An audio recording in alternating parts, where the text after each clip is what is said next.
My name is Martin Anthony Nsubuga. I'm the CEO of Uganda Retirement Benefits Regulatory Authority. And I've served the institution until now, where I've grown to the position of the Chief Executive Officer. So I've seen UBRA since its establishment. I was also the person who started the organization as interim CEO for the organization.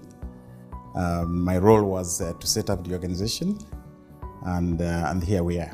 It has been a really new experience in my life.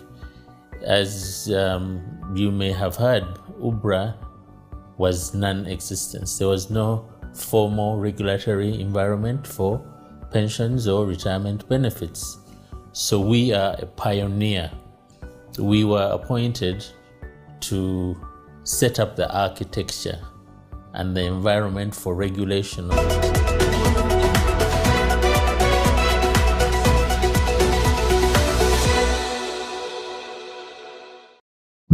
I have the pleasure to present to you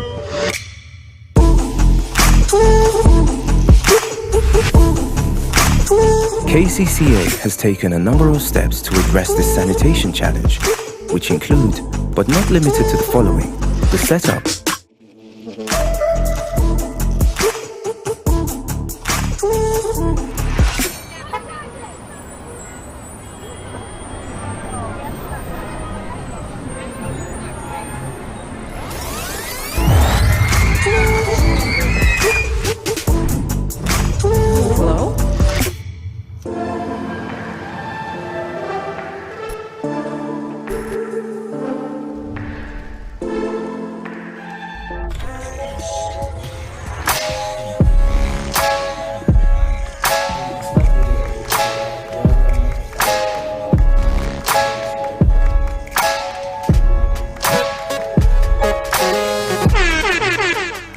Welcome to Slam Dunk Basketball Talk.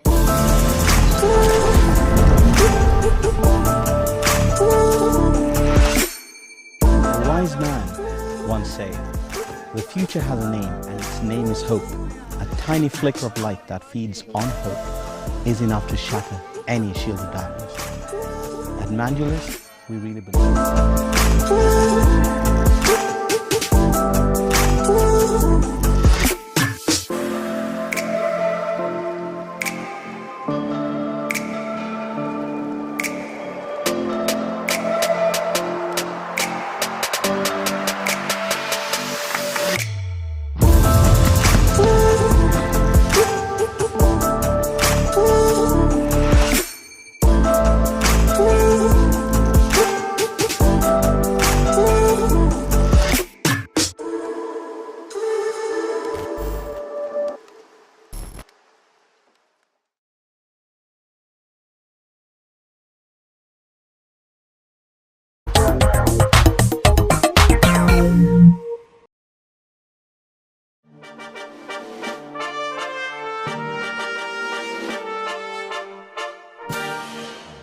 I want you to start by telling us, how did you think about starting Marketing Africa? What was the inspiration behind it? And what is Marketing Africa all about as a company?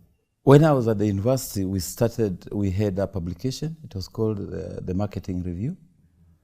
And we were able to publish that magazine and get 18 full-page adverts at that time, which was a first. I've never seen it up to today.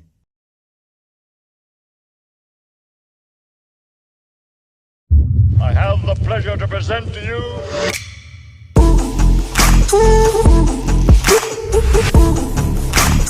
KCCA has taken a number of steps to address this sanitation challenge, which include, but not limited to the following: the setup,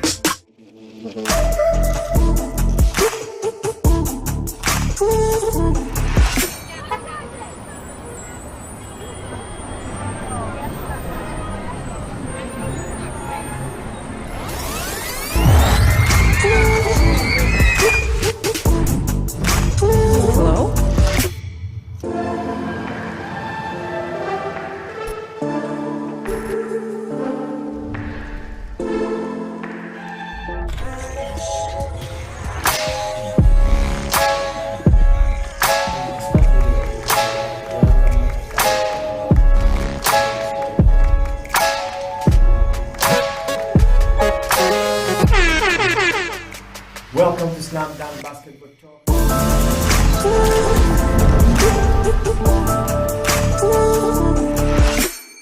A wise man once said, "The future has a name, and its name is hope. A tiny flicker of light that feeds on hope is enough to shatter any shield of darkness." At Mandulus, we really believe.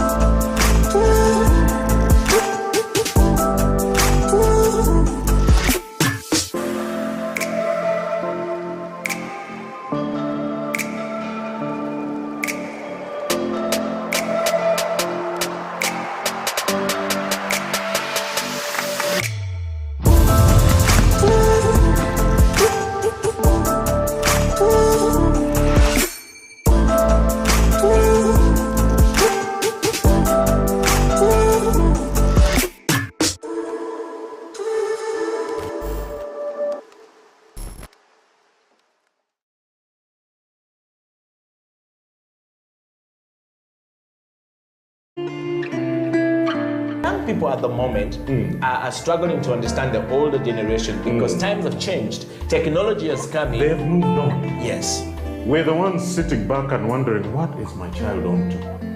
TikTok has surpassed WhatsApp. The other one I call, I never call it Facebook, it's Bookface. Why are you on Bookface? Dad, it's Facebook. Yes.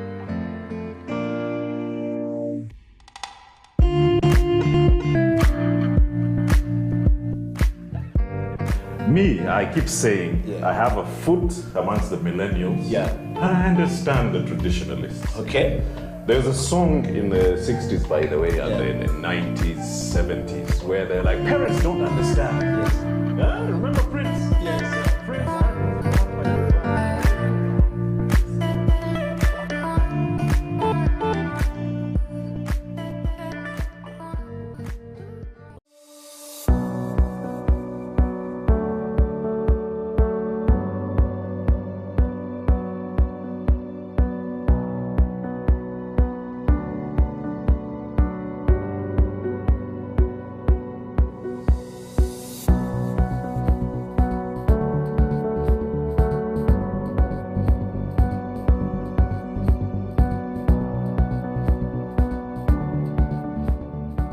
My name is Martin Anthony Nsubuga. I'm the CEO of Uganda Retirement Benefits Regulatory Authority.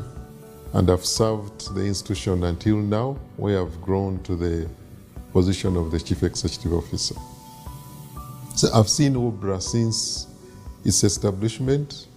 I was also the person who started the organization as interim CEO for the organization.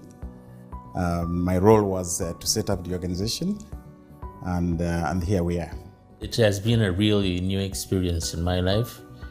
As you may have heard, UBRA was non-existent. There was no formal regulatory environment for pensions or retirement benefits.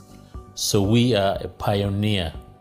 We were appointed to set up the architecture and the environment for regulation of retirement benefits and pensions. So the Ministry of Finance, because I was the technical person really handling all these reforms, they asked me to come and set up this institution, which is the Retirement Benefits Regulatory Authority. So I was requested to start as interim Chief Executive Officer, which I did from the year 2012 to early 2015. It's been a great journey. When we started from scratch. The journey of 10 years of UBRA started with an Act of Parliament of 2011, but actual operation started in 2012, and that's why we are celebrating 10 years today. There was no institutional setup, there were no laws, there was nothing. So we started with the legal framework, putting in place the legal framework that establishes the supervisor or the regulator for the retirement benefits sector. Before then, UBRA came into the market about 10 years ago. The first thing they did, right from their first offices at Communications House, was to take stock of the market. Who are the players? who are the retirement players in the market, who are the service providers, which schemes are operating in the market. Service to note that there was already something happening in the market even before Ubra came to play. And because of that, there were Ponzi schemes, there were frauds and all those kind of things. There was no trust in the sector. So our primary objective was to build a system that would instill confidence in the general public. I believe the journey has been very successful. We have a footprint now in the community, and that footprint is best exemplified by the growth of the pensions sector.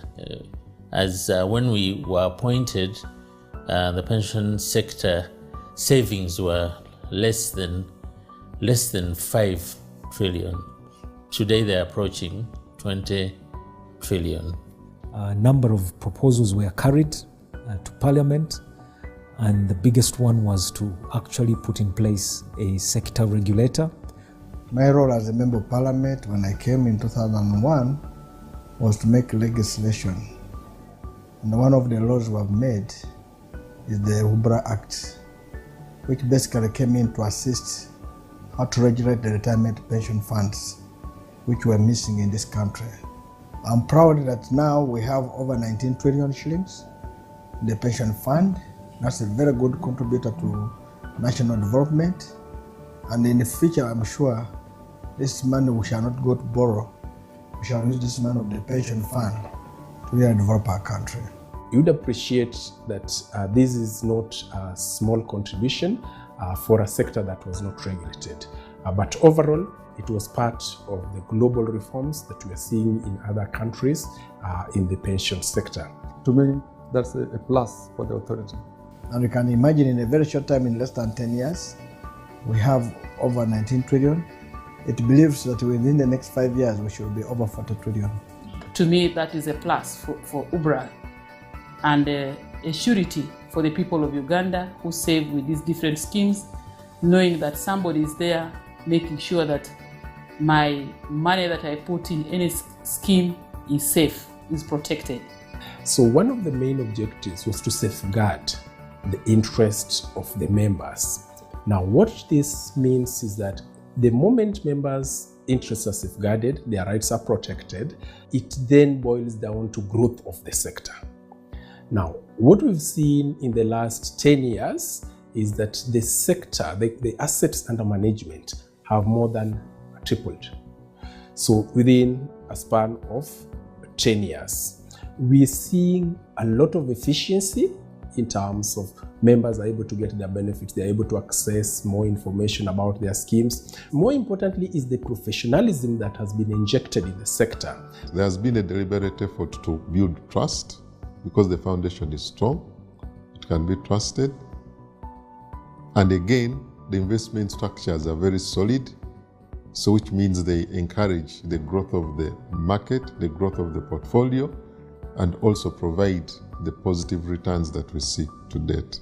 The last one that is significant, which I've seen Ubra doing, is promoting transparency.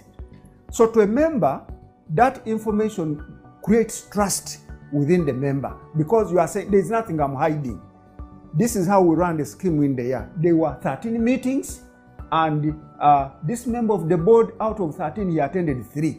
In the saving schemes, there was no trust, there was no confidence, there was a lot of risk. Even the savers could not know how much their contributions were. Okay? In other words, everything was in a disarray without any regulator.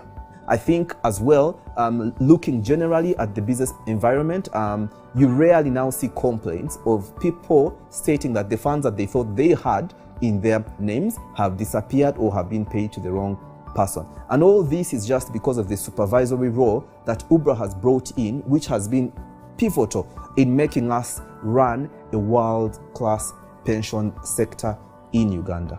There are 3 parts to any pension system. There's the contributions or collections of pensions, there is the management of the pensions or the investment of these pension savings, and then there's the payment of these pension savings, either through a lump sum or through monthly payments. We have had a shared responsibility with Ubra for the past 10 years in the aspect of management of the savings through investments because many of the fund managers whom we license are also licensed by UBRA. Although UBRA focuses a lot more on the pensions or the retirement savings that they manage. So we have done this role together, we've had this shared role. The synergies we have drawn from this partnership have been very beneficial, and we look forward to continuing to work together with UBRA in the future. We see growth in number of schemes in this market. Today we are talking of 65 schemes. In the past we are talking of 3 schemes that were established by an Act of Parliament. That is the Public Service Pension Scheme, the Parliamentary Pension Scheme, and the NSSF, all of them established by an Act of Parliament. More importantly is to say that the journey that UBRA has walked over the 10 years have been challenging, but also refreshing, in a sense that they came into a virgin market. There was no regulator before them, especially in the pension sector. So what they started with was commendable. Let's do a stock taking. Let's understand the market. Who is doing what in the market? So I think that phase helped UBRA create the visibility, create identity for the first 3-4 years.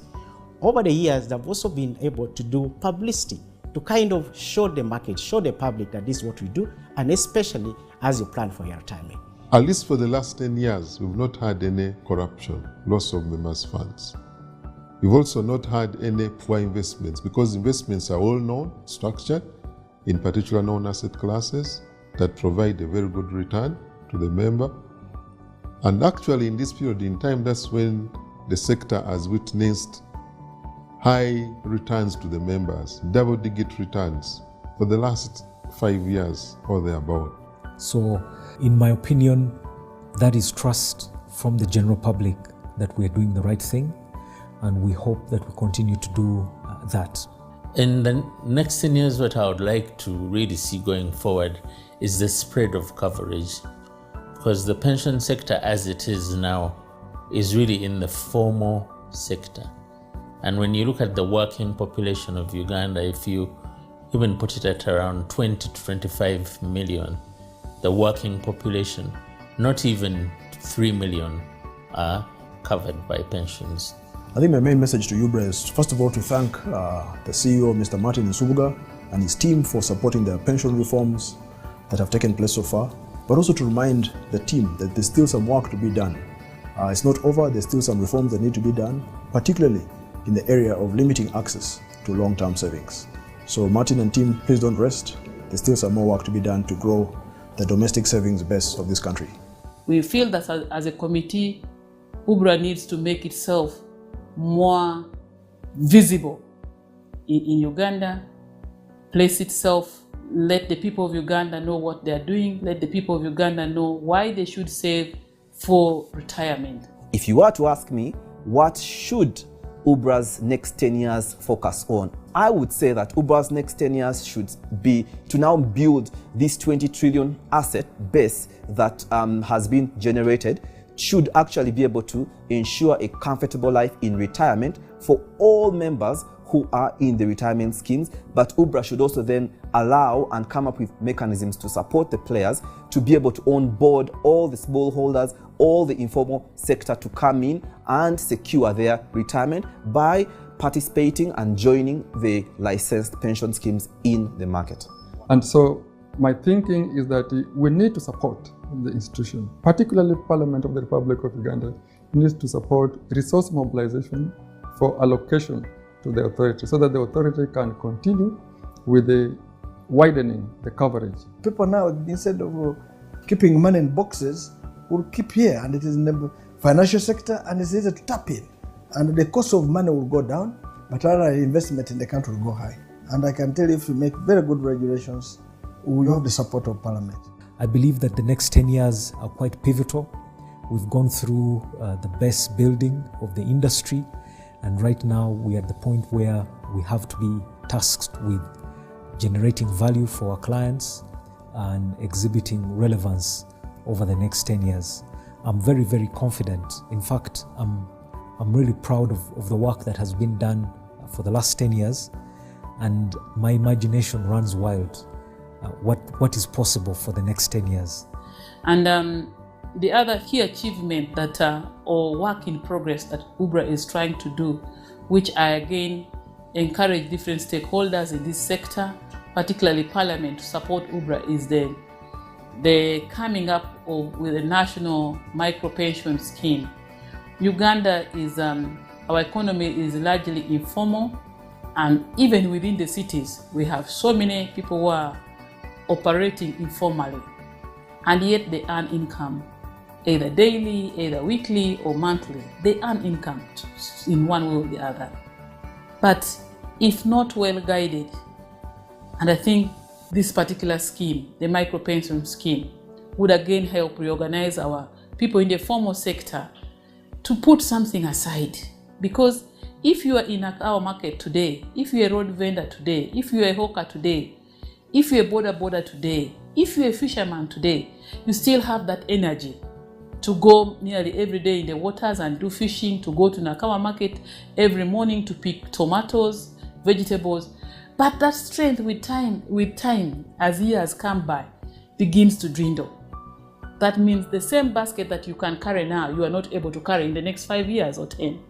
So our focus, what really keeps us awake when I wake up in the morning, that drives my day, protection of members' funds. So what I see going forward for the next 10 years is an organization that is efficient, that is creating value for the benefits.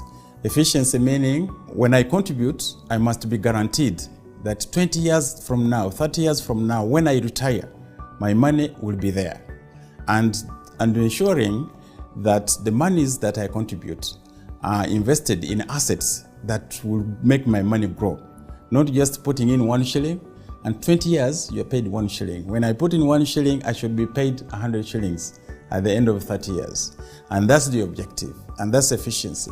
I think to the customer out there who might not even think they are a customer because you ride a border, you are in the garden, you don't even have anything to your name, UBRA will find you wherever you are and will look after you, because it's their mandate to look after you in retirement.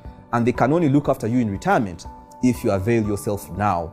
And all they want to do for you is to make sure that when you hang up your boots, when I hang up this jacket in retirement, UBRA wants me to live a fulfilled life, a life bereft of poverty, a life of joy and happiness. And UBRA works with people and different entities to deliver that.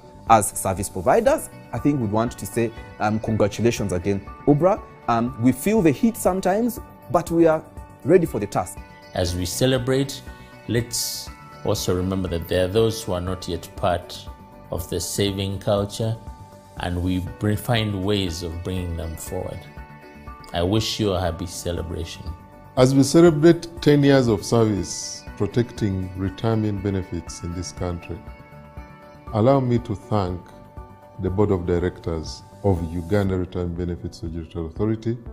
You have been very instrumental and very focused. Allow me also to thank the staff and management of UBRA. You have supported the cause.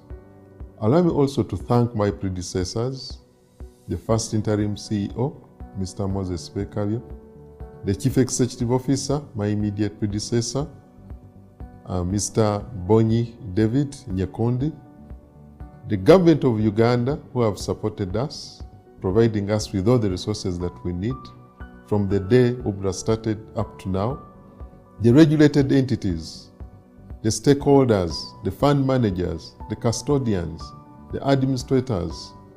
Without you, we would not be talking of structures of governance in this market. And of course, the members who are saving, who have trusted us, who have continuously saved with the different schemes. Allow me to assure you that as we deliberate on this direction for the next years of service, at UBRA, we shall continue to protect your retirement benefits. May God bless you. May God bless your families. May God bless our country, Uganda. Let us celebrate as we thank God.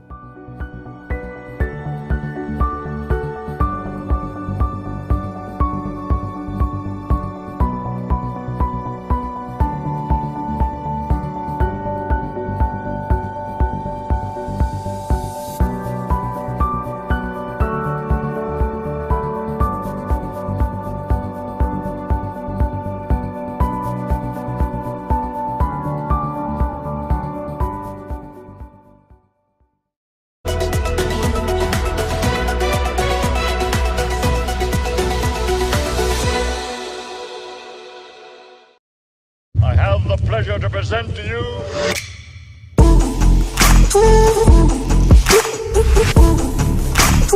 KCCA has taken a number of steps to address this sanitation challenge, which include, but not limited to the following: the setup,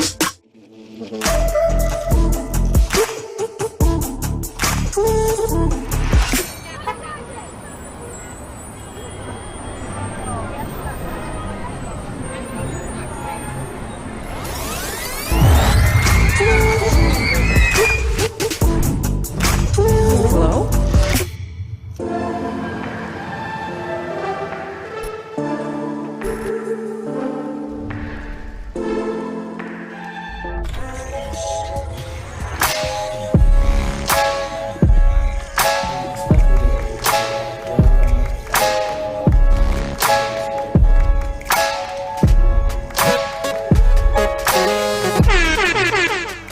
Welcome to Slam Dunk Basketball Talk.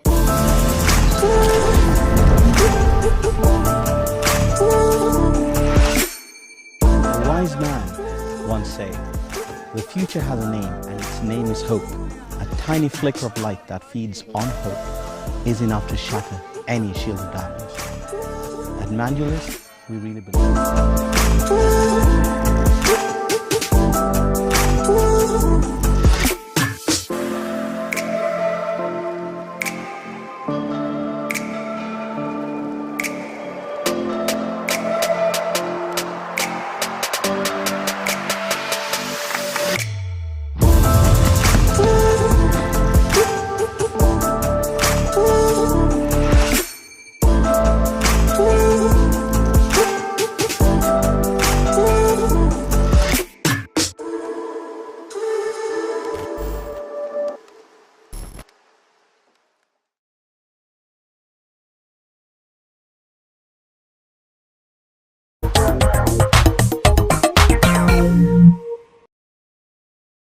COVID-19 has tested our hope and faith as individuals, families, and the country at large.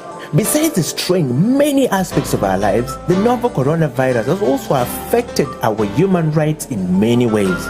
You and the Law, the COVID edition, is a 30-minute weekly television program that focuses on the impact of COVID-19 on human rights in Uganda. The program engages experts to explain the importance of rights-based approaches to the success of any public health response to ensure the respect, protection, and fulfillment of human rights amidst the challenges presented by COVID-19. You and the Law, the television program, brought to you by Legal Hub Uganda, taking the law to the last mile in proud association with I4C Africa Hub and House of Talent Television.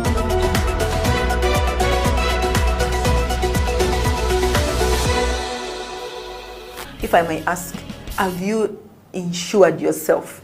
What if your worker acquired or contracted COVID-19? And indeed, we see that because of the negligence at the workplaces, that is how the person contracted it. And then we trace back and it's to the employer. Are you ready?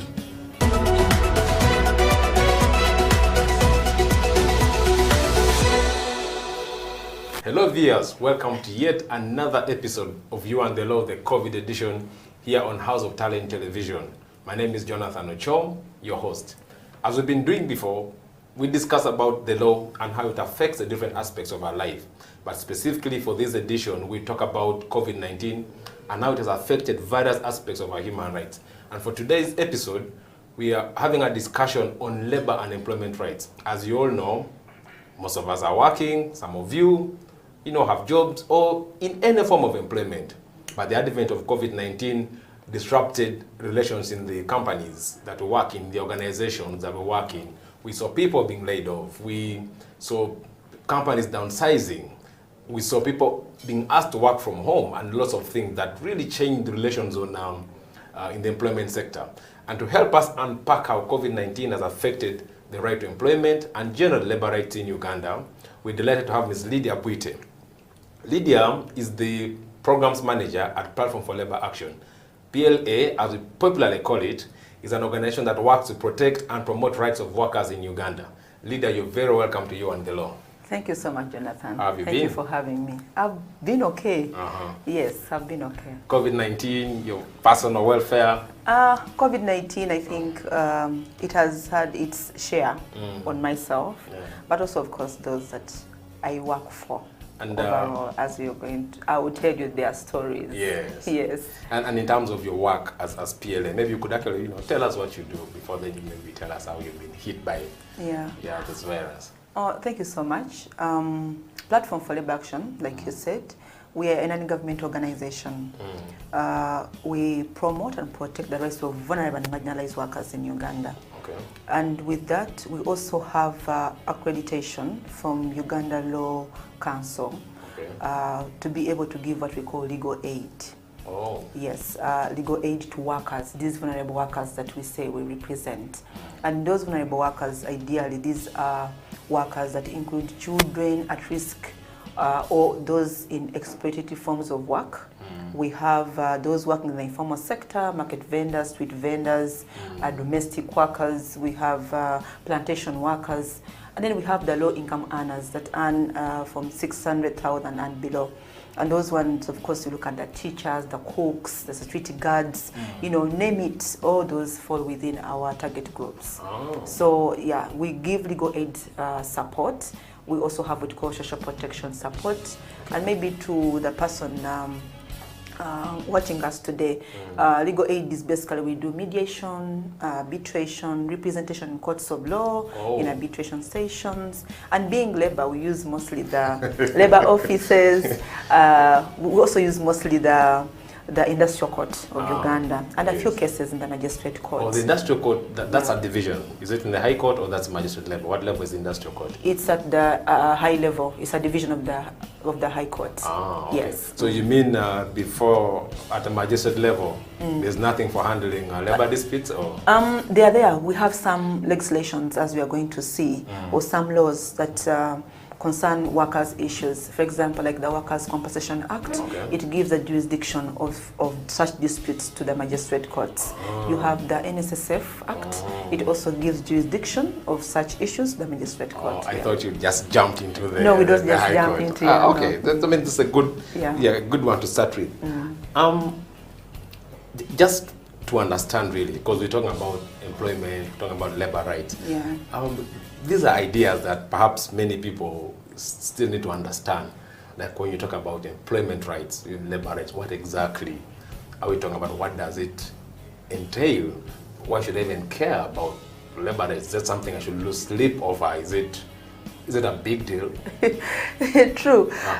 True. Thank you so much, Jonathan, for that question. And maybe even to our investors who is watching this show elsewhere, even outside the country.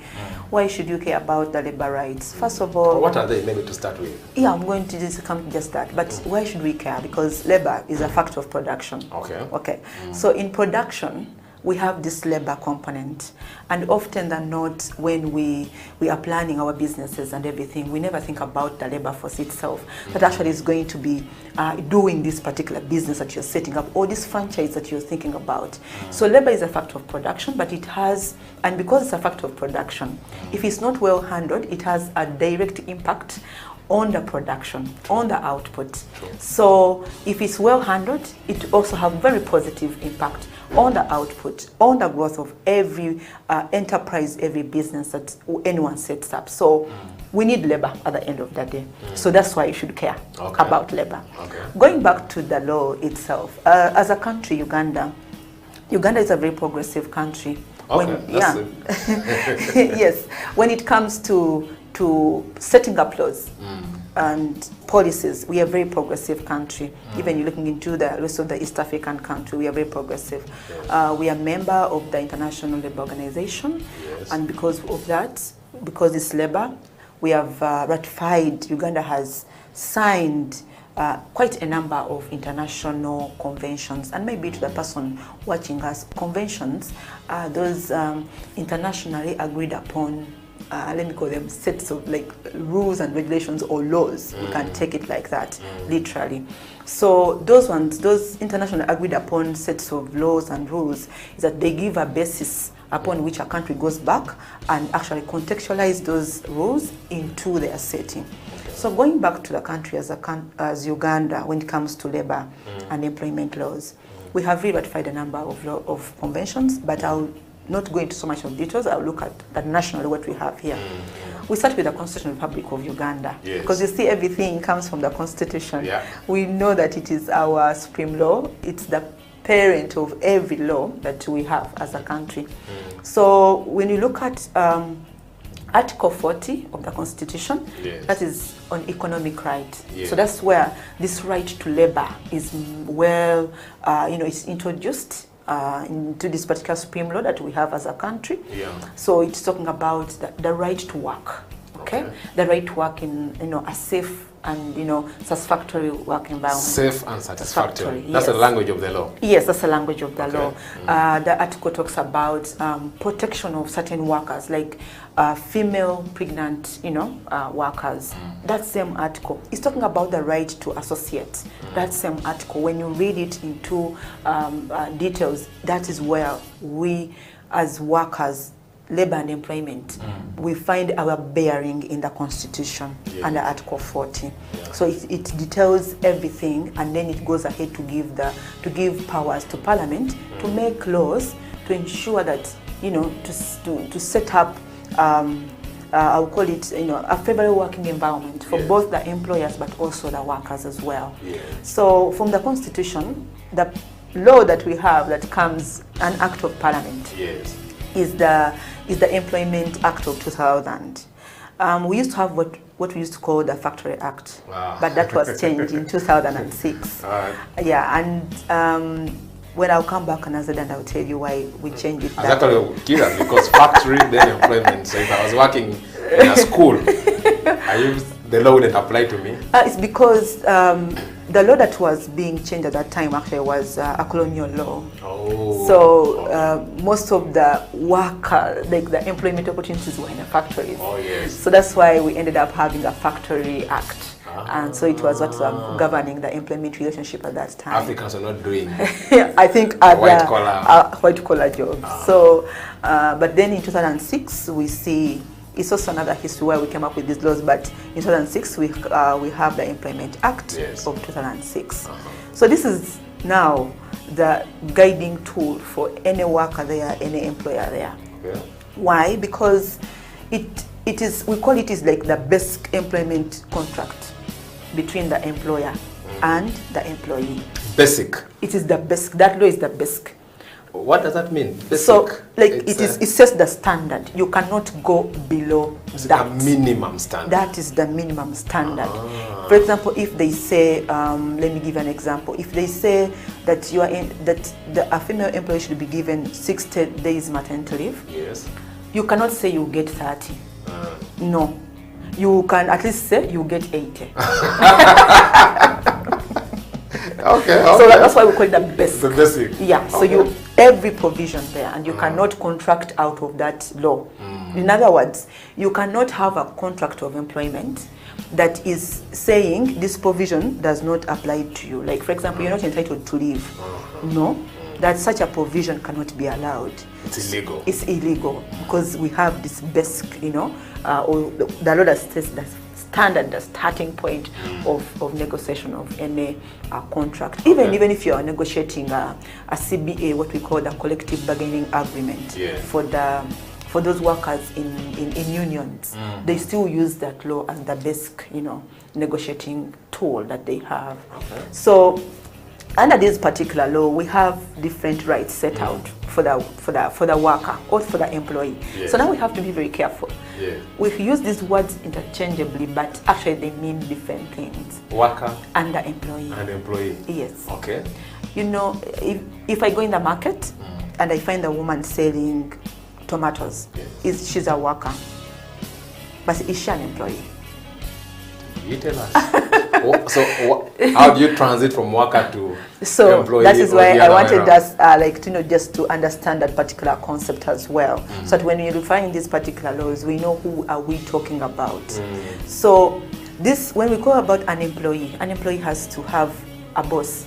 Let me use that literal way of, like someone they report to, supervisors, and everything.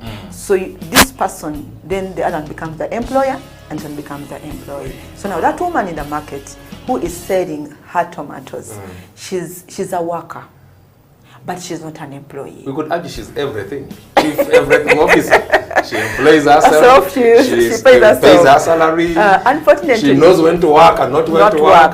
Unfortunately, the principles of distinguishing between these two people cannot allow us to call her everything. Okay. Because if you call her everything, it will be hard when it comes to certain aspects. For example, we're going to talk about rights, and then we shall ask, and we shall go back, and you, our viewers, let us keep that in mind, that do these rights go to this particular person who is having their own enterprise? They have not brought any person on this stall to sell these tomatoes. They themselves are the owners, proprietors of this particular business that they are So are you suggesting, Lydia, then that workers and employees have different rights? Yes, they will have different rights depending where they are.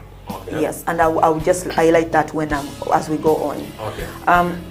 I know there are many laws, and you talked about the Employment Act. Yes. Or maybe any other that you want to? I think I first do all the laws before I come back to the rights. Yes. So we also have the Workers' Compensation Act, like I shared. That one deals with issues to do with injuries in the course of employment or at workplace. And we will see what does it mean to be in the course of employment. You are traveling to work, or you are from work, you are at work, or you are protecting your employer's property and you're injured. So either it's injury or disease. You can and now where we are right now with COVID-19, this particular law has actually been put to test as we go on. That's an important point. I think let's pause for a quick break. Then we'll sort of come back and build on from there, because you've touched on a very sensitive area around injuries, and we've had a couple of cases, reported in the media of people, getting injured. Viewers, you're watching You and the Law, the COVID edition. And today we are with Lydia Buite from the Platform for Labor Action, one of the foremost NGOs working on to protect employment rights in this country. Let's go for a short break and we'll be right back. When it comes to the law, we basically live the law, on a day-to-day basis, Whether it is in your bedroom, there is a law that governs it. If you're married, for example, even if you're single, there could be something touching on the law, because you might be in your bedroom with an underage girl, or you might be with another person's wife. All the things are the law. If you're a human being, you have rights. Those rights are called human rights. They are examples: the right to health, the right to freedom from torture. That underscores human dignity. Freedom from slavery. You're not supposed to be someone's slave. If you look at our penal code, it sets out another marriage laws. It sets out the persons who can marry and those who cannot marry, right? For example, you can't marry your close relatives. If you did, you'd be committing a crime. The state is not supposed to tell you who to worship, how to worship, how many times a day. No, you have a right to work. A right to work. You have freedom of association. Cohabitation for whatever period of time does not make you husband and wife, right? And that is why we emphasize to people that when the relationship is still hot, you must ensure that you do what? Marry. Yes. For human rights to be respected, protected, and fulfilled, relevant government programs must actually work. Medicine should reach hospitals, oxygen should be there, health workers should have gloves, teachers should be present. Now they are mostly absent, and they have left the profession, a good number of them. They are into trading. So things must work. If things don't work, human rights are not respected, are not protected, and are not fulfilled. COVID-19 has tested our hope and faith as individuals, families, and the country at large. Besides destroying many aspects of our lives, the novel coronavirus has also affected our human rights in many ways. You and the Law, the COVID edition, is a 30-minute weekly television program that focuses on the impact of COVID-19 on human rights in Uganda. The program engages experts to explain the importance of rights-based approaches to the success of any public health response to ensure the respect, protection, and fulfillment of human rights amidst the challenges presented by COVID-19. You and the Law, the television program brought to you by Legal Hub Uganda, taking the law to the last mile in proud association with I4C Africa Hub and House of Talent Television, coming soon.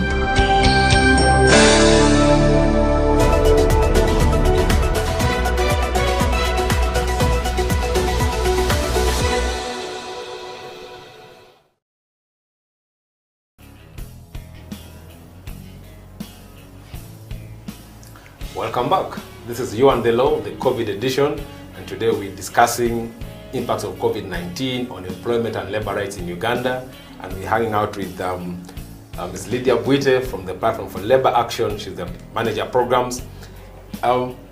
Lydia, welcome back from the break. Thank you. Before we went for a break, you touched on a sensitive law around workers' compensation in Uganda, and highlighting how you could get compensated for injuries you get in the course of your work. I thought you could maybe carry on from there. Yes. So that particular law is really focusing on if a worker gets injured in the course of employment, in terms of what are the obligations of the employer, in terms of offering treatment until he or she is completely healed.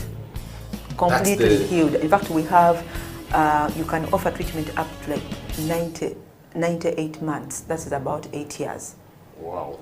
Then the responsibility to compensate. Completely healed. Yes, completely healed. You can heal. When I can heal completely when I have lost my arm, but I've healed, although I am now permanently incapacitated. So the employer is supposed to first treat me. I get completely healed, and then they assess my incapacitation, and then he or she compensates me. And in all that period, you're supposed to be paid. Paid. Yes. Oh, I had left that one out. Yes. During that period, you're supposed to be paid. That period, which we call temporary incapacitation period.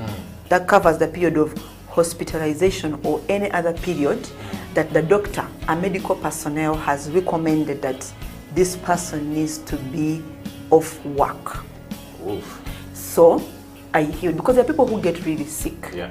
Because it's not only dealing with injuries, it's also dealing with diseases that can be contracted in the course of employment. Okay. And that is when you look at the situation of COVID-19. Exactly. And we ask ourselves, are the employers even paying much attention when it comes to this particular pandemic and the impact it can actually have on them if the workers are not well protected? Because that same law also puts an obligation on the employer to ensuring the worker to ensure that insure like the insurance company, insurance company for the workers, for workers' compensation.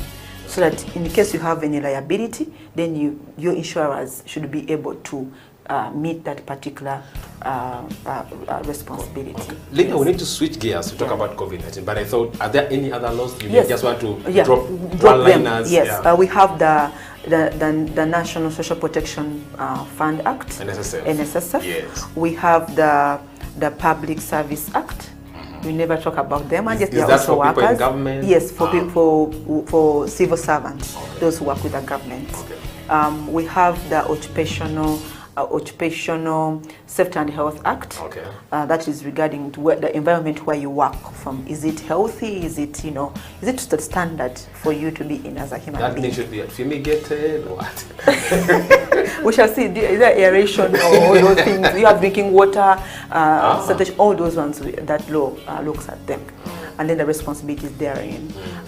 What other law haven't I talked about? We also have the Minimum Wages Council's Act of... I know you've been working a lot on minimum wage. Yes, of 1984. So all that law is also there. When are we setting the minimum wage for this country? That one, I think you need to have a conversation. It's a long conversation. With okay, so Lydia, you've given us a clear picture of what is rights are, and the law that provides for them, especially at the national level. Yeah. So then COVID-19 comes in and shakes things up. How would you explain to somebody, you know, the effects that the pandemic has had on employment and labor rights? What are some of the issues that have emerged from a labor rights, employment rights angle? Yeah, because I know you deal with these things on a regular. Yeah. True. Thank you. First, even before I come to that, very quickly, we saw that in the Employment Act, that's where most of the rights are. Yes. So the right to be paid your wages is your right, because it is the contract of employment is that you work and you are paid. Yes. So that is a very simple right. Yeah. Work and you are Get paid. paid. So the right to be paid. Yes. But we have also rights like annual leave. The right to annual leave. Every worker is entitled to 21 days in every calendar year to go and rest, refresh. You're working on Zoom. You're already So home. we are going to come to that. That's why I wanted to first quickly highlight them, so that we see how these rights, as they are right now, how have they been impacted, and maybe the employer out there, what can they do, you know, around this particular issue. Then we have the right to paternity leave. I said with paternity, 4 days for any wife. And note, the law is very clear when we say the wife. We mean the person whom you have, entered into a marriage contract legally, a legally binding marriage. Because in law we don't use the word wife to mean cohabitation. No. So are you suggesting that if my girlfriend gave birth, true, I am not entitled to paternity leave? Do I cease being the father?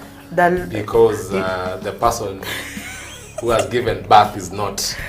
Actually, you don't cease being the father, but you know there's a way when the law uses a certain word, and if you are to interpret it, in fact, your employer, if they ask you for the marriage certificate, they would not be wrong, because the law uses the word wife, and we know that for one to be a wife, we know the different marriages that are actually allowed in Uganda.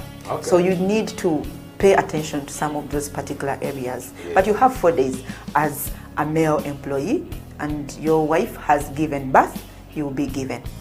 For the woman, we also have the right to maternity leave of 60 working days. 60 working days? Yes, 60 Let's clarify working days. this. What does that mean in terms of calendar months? Yes. What does it mean? So we don't include weekends, unless at your workplace, even before your maternity leave, you work 6 days. If you work 6 days ordinarily, then we shall actually count you 6 days. But if you work 5 days, we only count 5 days in every week, Monday to Friday. And also if there is any public holiday that falls within this period, we don't include it. So we don't include public holidays, we don't include weekends. So that is how we get to that. So Lydia, in simple terms. Let me also add something. 60 working days fully paid for. Okay. Yes. We've seen some employers who say, take off 60 days. You go, we shall fully pay you. No, 30 days. The other 30 days, we'll pay you half, unless you come back and work. There are such employers, but actually you do it, breaking the law, because the law says 60 working days, and those days have to be paid for. Okay. Yes, so that's the other right that someone has a right to rest. As they're at work, they should rest at least. You give them at least 1 hour of rest during their time. Take coffee, Take lunch. off. They also have a right to be paid overtime if they work overtime.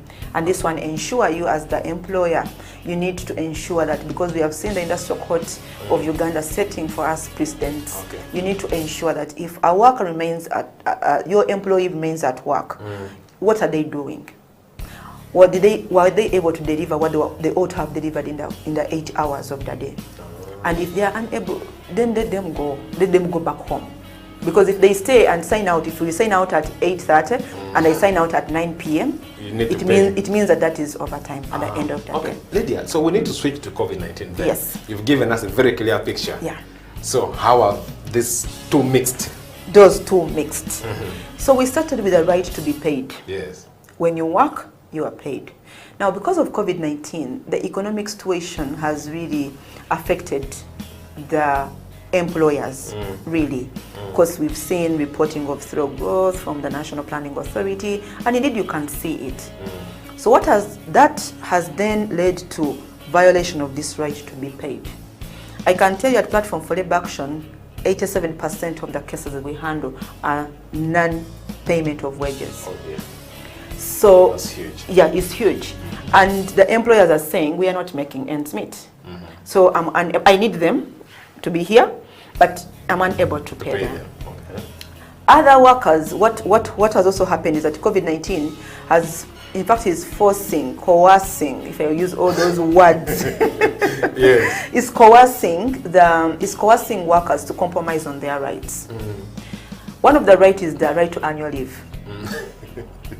Now, you have periods where you're being sent into lockdown, and workers are sent back home, and they can't act, so they are not working. Like, you expect them to work. Yes. We have seen those that have actually set up working from home, yes. working on Zoom and all that, Teams and all those platforms that have come up. Now, but there are those other jobs that they need your physical presence for this work to be done. True. But you have a lockdown. The first lockdown we had was, it took about 2 months, 2.5 months, people were at home. And then when workers resumed, the question was, should they go, in that year, should they go for annual leave? in that particular year, should they go for annual leave? Yes, very pertinent. Very pertinent. Yeah. Now, the employers needed to, or you need to be able to prepare yourself to match this. You have a pandemic on one side, even it is beyond everyone's control. Exactly. And by the way, in most cases, employment acts don't have those provisions talking about those unforeseen events. Yes. In most cases, because normally those ones we see them in contract, yes. Agreements. Yes. But when it comes to the employment contracts, we don't have those clauses. So now here we are. I've been two months away. Can I be entitled to annual leave? So what other employers are doing that during that period you are away, you apply. Now it's forced leave, ideally.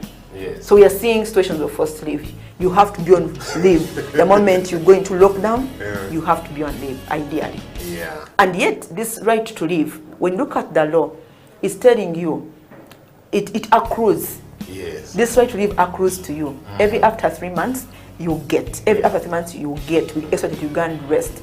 But here, at the beginning of the year, you have to go and be on your annual leave. And normally, I think the practice in Uganda, people want to take leave when they are going to do a project or to rest. Yes. Now you're being just told, go. You go. And yet in most cases, workplaces do not have leaves like a study leave. Yes. So if you're studying, normally people use their annual leave to go and do exams and all that. Yes. But here you are, the employer is saying, all of you fill in annual leave forms. Because you're at home and you are not working. So for us to be able to pay you and what, when you come back, no going. And the employer has a valid point, no? Exactly, has a valid point on the other side. Yes. But also, how about this right when I choose to take my annual leave? So where's the mix then? What's the middle ground? So the middle ground is you need to speak together as the employer and the employee. You should be able to speak because in most cases, employers do not consult, do not speak to the workers and say, this is what we are suggesting. And also you be fair. Because even you as a worker, you need to be fair to your employer. Because you're looking at the situation, they are paying your salary and you're not working. Isn't it only fair that at least you take off some of your days? And if you have such a time when you need leave, then bring it the notice of your employer and say, okay, that is a valid thing. But look, I was setting to have 5 days of my annual leave to do my exams around this time. So it may be your employer will also have it at the back of the mind that yes, this condition is, no one has control over it, and yet you already have this plan so that you are able to have a middle, sort of like a middle ground. Lydia, that's a very fascinating point because I know leave is also a slightly controversial issue which has been abused to some extent by many employers in the country. But I think it's an important point for us to go for a break so that when we come back, we'll pick on how far we've come as a country, what did we do to deal with the challenges posed by COVID-19 on employment right? So let's go for a quick break. We'll be right back.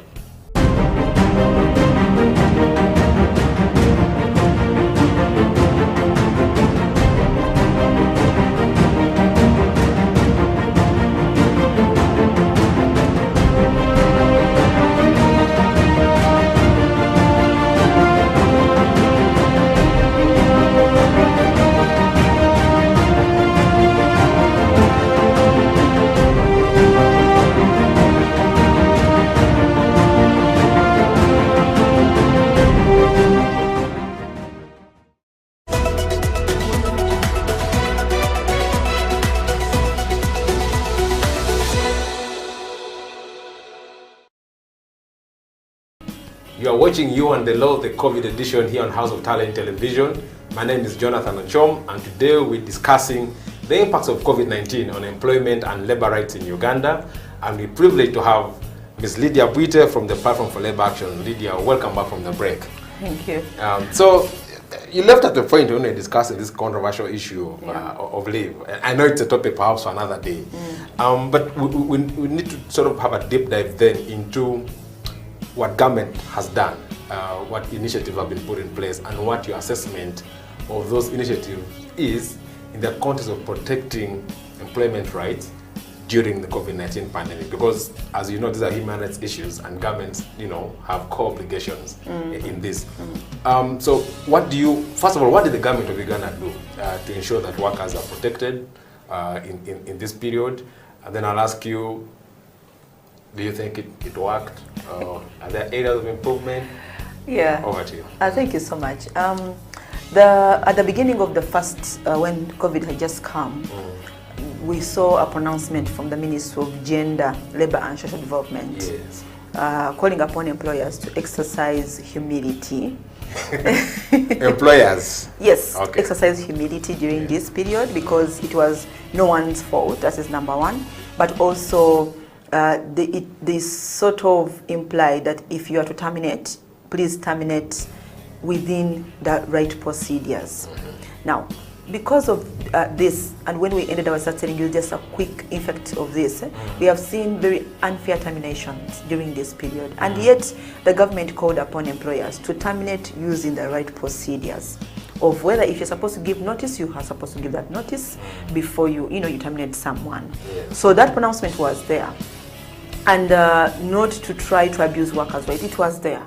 But also we see that the government came up with a law, I think it's the regulation or a supplementary something, on the Public Health Act. There is a supplementary, I think like a regulation, control COVID-19. So that law requires that every Ugandan must wear a mask as long as you're out of your home. That is what. Now, how does that impact on the workplace here? Is it the duty of the employer to provide the masks, or is it that the employee should come with their mask? So some workers have gone on to report cases and say that, my employer has not given me, and the employer is saying, no, you're going to be terminated because you're not wearing a mask. And they have a right, they have a point on one side. We have also seen vaccination coming through. Now, government has put in place a vaccination that, for us to protect, which is the right thing, for us to protect ourselves from this particular pandemic that has come, we need to vaccinate. And I totally agree with the government. But you see, what has happened, they're telling some workers, if you're not vaccinated, don't come to work. But what happens when I have lined up for that vaccine, well knowing that as a country I've been struggling to get this vaccine?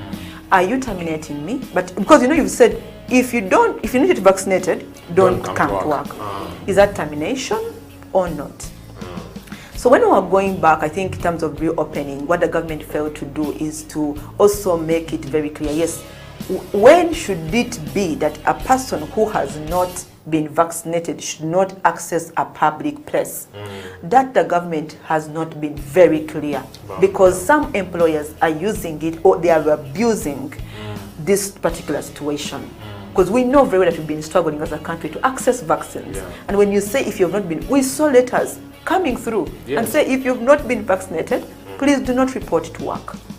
So what does that mean? It means that there's lack of communication between the government programs or the action the government is taking in terms of ensuring that we have vaccine as a country vis-a-vis the employer's action. So we need that to come out. We saw government, of course, coming through with the Economic Recovery Fund. Yes. That went through the Uganda Development Bank. Yes. And it was targeting, of course, to liquidify these small businesses. Yeah. Well knowing that they're the engines of the economy. And of course, also we know that those small businesses employ, millions and millions of people. Yeah. So that was supposed to ensure that now this worker who lost a job because of COVID-19, he's back to work. But you see, there have also been challenges in accessibility to this particular economic recovery fund. Yes. Equitability also has not been has been an issue around this particular issue. So we have seen even still small companies or the small and medium companies still not accessing this fund, and not their inability to access directly impacts on the workers at the end of the day. So we continue in that particular angle. And also there is an issue that we need to just talk about, the whole issue of now employers are also using this opportunity to abuse workers' rights. If you say you're not going to do it, Jonathan, there is 1,000 outside that door just waiting to take your position. Exactly. So everyone, you're willing even to compromise on your right. Why? Because there are no jobs. And the employers are using that as their road on. In terms of resolving issues, even an employer who is able to pay off 200,000 says that there is no money. And can go to the court and say, I'll pay 20,000. Yes. There was this issue around NSSF. I'm sure there was an initiative around amending the law to allow people, access some of their savings because of the pandemic. True. I don't know if you... yes. If that worked as an intervention. It did not work as an intervention. Allow amending the law and then people being able to access. No. In terms of midterm access to NSSF, as Platform for Labour Action, we introduced it. We worked with members of Parliament to introduce it in the bill. And our argument was, like you've seen it in the news, that, let people at least access maybe at 40 or something. Yeah. Or when there's this bad calamity that cannot allow people to work, ideally. But I think that we are still in the other way of thinking that social protection is for the old age. Yes. You understand, not covering all. So even when the bill that was passed by Parliament went before the President again has sent it back, of course, with his comments on the same. Yeah. So Lydia, we need to, as we sort of come to the end, we need to look to the future. In the worst case scenario, we could find ourselves in a similar situation in 5 or 10 years. True. And assuming Lydia is the new, Minister of Gender, Labour and Social Development, or the PS in the ministry or whatever, what could be those points that you would push and say, as a country, this is how we should prepare for something of this magnitude? It may not be a perfect blueprint, but what are those ideas that should flaunt around, saying, if we find ourselves in a similar situation, these are my recommendations, or that PLA recommendation on how, you think that the government should protect the rights of workers in a pandemic or a similar situation in future. Worst case scenario happening. And indeed it will come. That is a given. I don't want to be the one to predict True. it. We hope that it will not come. But even this that we are going through right now, it was predicted that it will come. So we need to prepare better. If I was in that position that you have, envisioned at that point in time, one thing is that the law on NSSF needs to be strengthened. Okay. You see, social protection is not only for the old age. Why do you need to strengthen the social protection side of it, especially like NSSF? Why? Because if, let's say, imagine we had a withdrawal benefit of unemployment, a certain percentage that in instances of calamity where certain sectors are unable to work for a certain period of time, okay? Then this worker, the fund should be able to pay them a monthly wage, that goes into this person, like at least either to pay them that 10% or to pay them 5% their contribution to that, the NSSF, whichever it might be. Why? That way, workers would maintain their jobs. The employer would have no reason to terminate. Idea. Why? Because this employer, if this employee is being covered during that period, when even you as an employer, you are unable, to make ends meet. You're just struggling to stay afloat. This employee is being covered by this saving that you've been making, both of you. Remember, both of you are making those contributions. So it is at such a time when they should matter most. That way you are protecting. There's job security for the workers, that when these sectors are able to resume work, then you just go back. People pick on from there. Yeah, they will pick on from there, and you don't have to lose your job, because what do you lose as an employer if the other person is covering this particular person for that period? That will be very, very interesting. I think the other thing I would do in that particular area, which even actually I wanted to start a campaign on that time, and I remember even Mr. Byaruhanga also proposed it. Byaruhanga is the NSSF MD. Yes. He says, instead of asking for NSSF, Byaruhanga, yes. Asking NSSF to give you part of your savings, why don't you workers or employees tell URA to stop collecting pay for that period? No, by the way, when I looked at it, it was a fair argument, because employers are struggling to make ends meet. I'm also struggling to make ends meet. We say, are we in lockdown for how many months? 2 months? People are not working? Okay, maybe reduce. Okay, maybe you may not take it away completely, but you can reduce. So maybe if it's 30%, maybe you only pay 20%. We answer that 10% should be able to help you to cover other aspects. But that will also be that payee is for for the government to be able to fulfill on most of the obligations it has. So that's why we should share it during that period only. When it is over, we go back. Okay. But the other recommendation I would actually make is around, generally, it just goes back, because the ministry you have envisioned me in is that covers issues of social protection. Yes. Generally, to prepare better, to have a systematic social protection system that really covers for such for such comings that we how would that work? What do you mean market protection systems? A very comprehensive one, because right now our system, we have the SAGE, where cash they give you 25,000. SAGE is the social action, the senior citizens grant. Yes. Where the old people get 20,000 shillings per month. Yeah.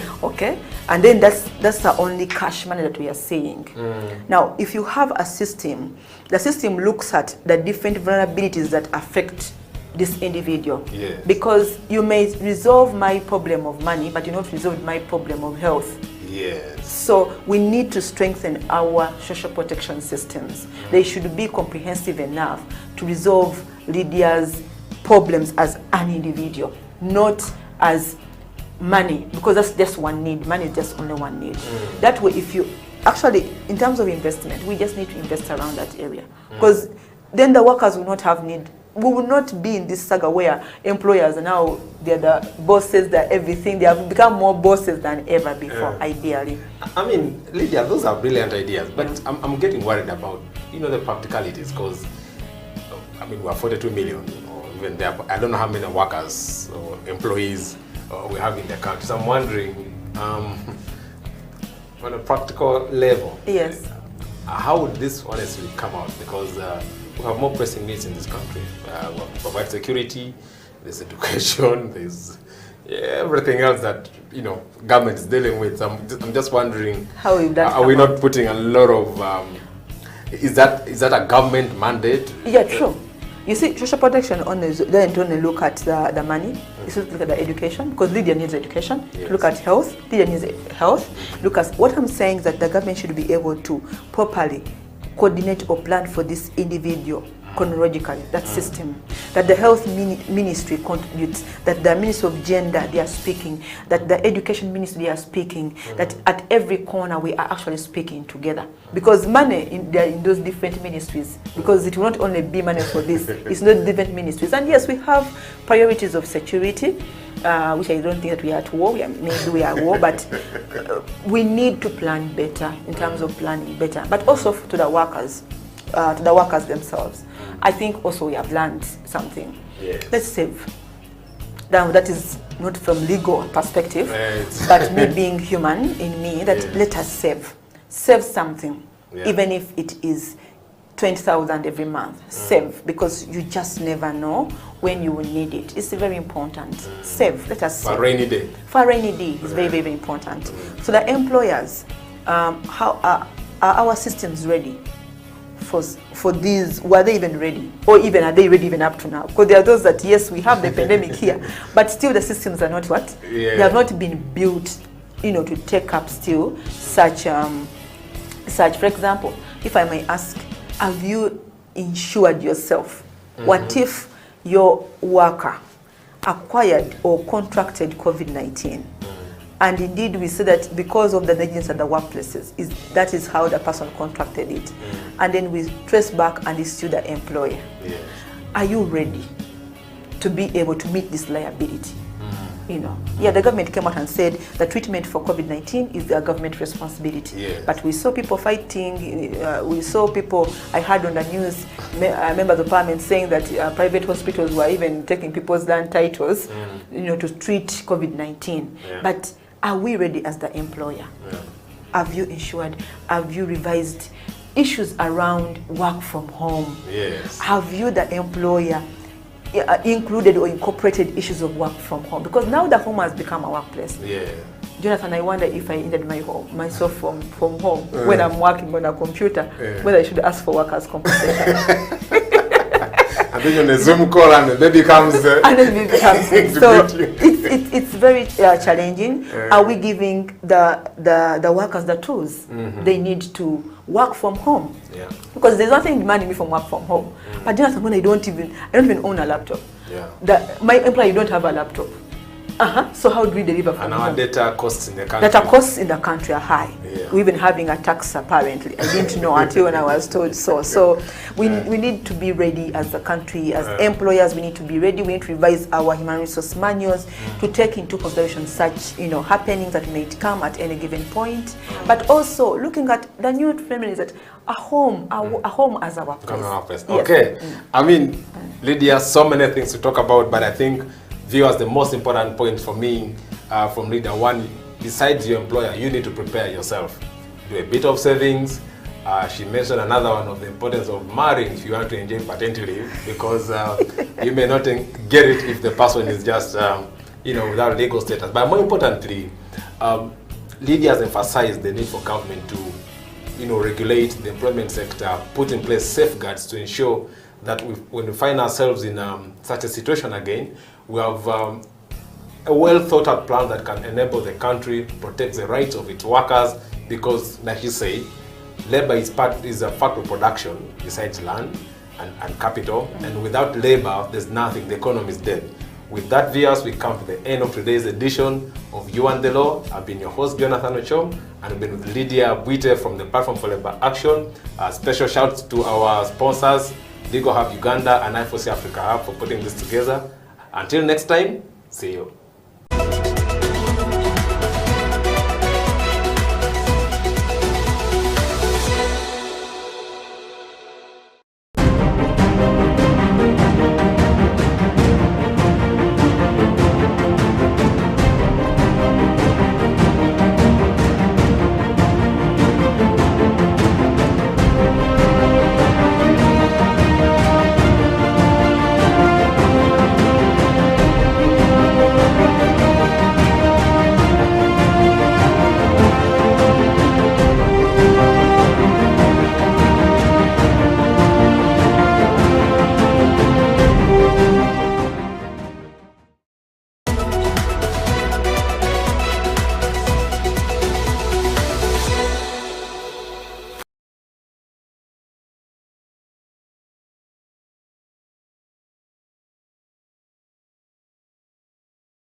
Slam Dunk Basketball Talk.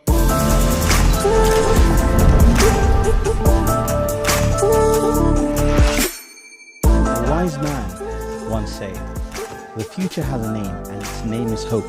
A tiny flicker of light that feeds on hope is enough to shatter any shield of darkness." At Mandulus, we really believe.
Are you a leader? Do you know what leadership is? Do you understand change management or even transformation? What are you doing to change your life? A lot of people don't know what to do and how to do it, and how to go about the situation they find themselves in. And quite often, so many people are confused. But on the CEO bench, we strive to give you opportunity to be able to learn from those who are doing it well, those who have done it before, those who are doing it, those who are on the rise to the top, and those already on the top, and as well as those who are on the top coming down.